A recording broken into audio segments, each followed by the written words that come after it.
हरियाणा की 90 विधानसभा सीटों को लेकर एक बड़ी कंपनी ने अपना ओपिनियन पोल किया जारी है। ध्यान से देखिएगा, किस सीट पर कौन रहा है जीत, किस पार्टी को कितनी सीट आएगी, किस पार्टी को कितने प्रतिशत वोट मिलेगा।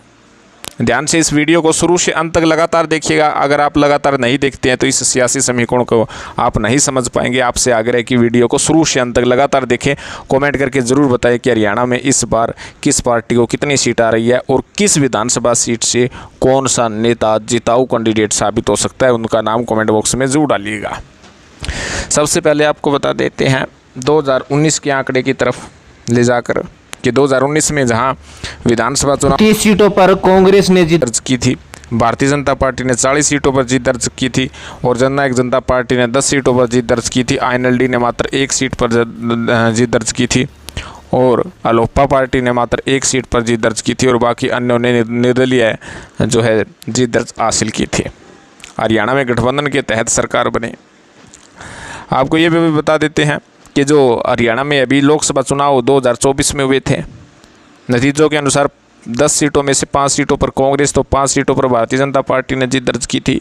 लेकिन विधानसभा वाइज डिटेल की बात करते हैं कि क्या कुछ रहा। 90 विधानसभा वाइज यदि लोकसभा चुनाव को हम डाइवर्ट करें तो लोकसभा चुनाव में कांग्रेस पार्टी 42 सीटों पर विजयी हुई थी। लोकसभा चुनाव चूँकि आम आदमी पार्टी के साथ हरियाणा में गठबंधन के तहत चुनाव लड़ा गया था तो आम आदमी पार्टी 4 सीटों पर जीत दर्ज की थी। तो टोटल 46 सीटों पर इंडिया गठबंधन ने विधानसभा सीटों पर जीत दर्ज की थी और भारतीय जनता पार्टी 44 सीटों पर जो है जीत दर्ज की। तो कहीं ना कहीं वोट प्रतिशत की तरफ भी आपको लेकर हम चलते हैं कि वोट प्रतिशत अब की बार काफ़ी कुछ बदला है, काफ़ी कुछ फ़ायदा देखने को मिल रहा है। आपको बता देते हैं परसेंटेज के हिसाब से इंडिया गठबंधन को 47.61% वोट प्रतिशत मिला है लोकसभा चुनाव में और भारतीय जनता पार्टी को हरियाणा में 46.11% वोट मिला है। यानी भारतीय जनता पार्टी को 11.91% वोटों का नुकसान हुआ है। तो 15.25% का फ़ायदा भी इंडिया गठबंधन को हुआ है। वोट प्रतिशत में काफ़ी उछाल इंडिया गठबंधन को हरियाणा में देखने को मिला है, कांग्रेस के प्रति देखने को मिला है।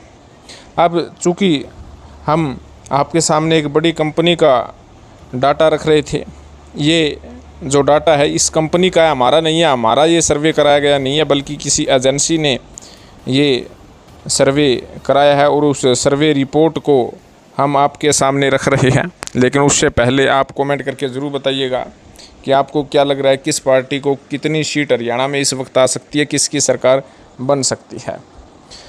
तो देर ना करते हुए सबसे पहले आपको बता ही देते हैं, जो ये कंपनी है ये है पीपल्स प्लस।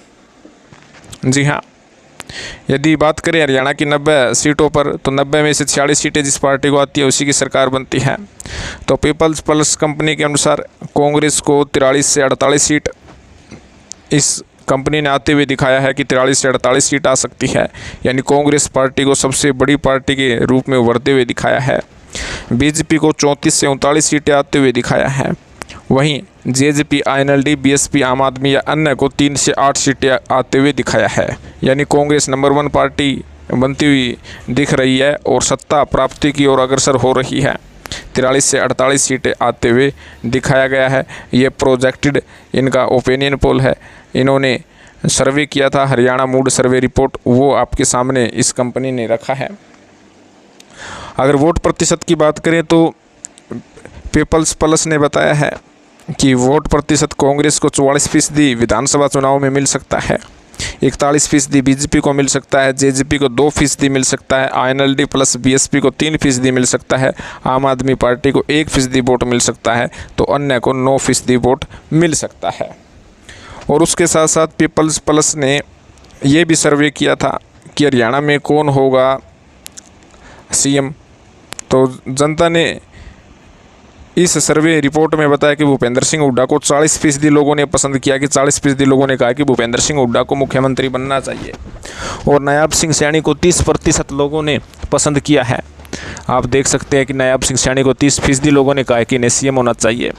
मनोहर लाल खट्टर को 9% लोगों ने पसंद किया है, तो कुमारी शैलजा को मात्र 7% लोगों ने पसंद किया है। तो अन्य जो नेताओं का नाम है, काफ़ी कुछ नेता हैं जो हरियाणा के सीएम पद को लेकर कुछ ना कुछ बातें करते रहते हैं, उन्हें 14% जो अन्य हैं उनको जनता ने पसंद किया है। कहीं ना कहीं सीएम चॉइस को लेकर भूपेंद्र सिंह हुड्डा टॉप पर है, तो नायब सैनी सेकंड पोजीशन पर है। तो कहीं ना कहीं आपने देखा कि पीपल्स प्लस जो कंपनी है, जो इनका खुद का डाटा है, इन्होंने कांग्रेस को 43 से 48 सीटें आते हुए दिखाया है, तो बीजेपी को 34 से 39, तो अन्य जो बचे हुए धड़े हैं उन्हें मात्र 3 से 8 सीटें हुए दिखाया है। कहीं ना कहीं कांग्रेस पार्टी को मजबूत इस समय इस एजेंसी ने माना है कि बहुत ज़्यादा मजबूत है, अच्छा प्रभाव कांग्रेस बना रही है, वोट प्रतिशत भी 44% ले रही है और बीजेपी 41% वोट ले रही है। तो ये डाटा था, ये इनका ओपिनियन पोल था जो इन्होंने तैयार किया। हालांकि जनहित न्यूज़ का इस सर्वे रिपोर्ट से कुछ लेना देना नहीं है, क्योंकि ये निजी कंपनी एजेंसीज का सर्वे रिपोर्ट है, तो उनका रिपोर्ट कार्ड हमने प्रस्तुत हमारे चैनल पर किया है। तो आपको क्या लगता है, हरियाणा में इस बार किसकी बनेगी सरकार, किस पार्टी को कितनी सीट आएगी और किस विधानसभा सीट से कौन सा कैंडिडेट जिताऊ साबित हो सकता है? कमेंट करके साफ साफ शब्दों में बताइएगा। चैनल को जरूर सब्सक्राइब कीजिएगा। धन्यवाद।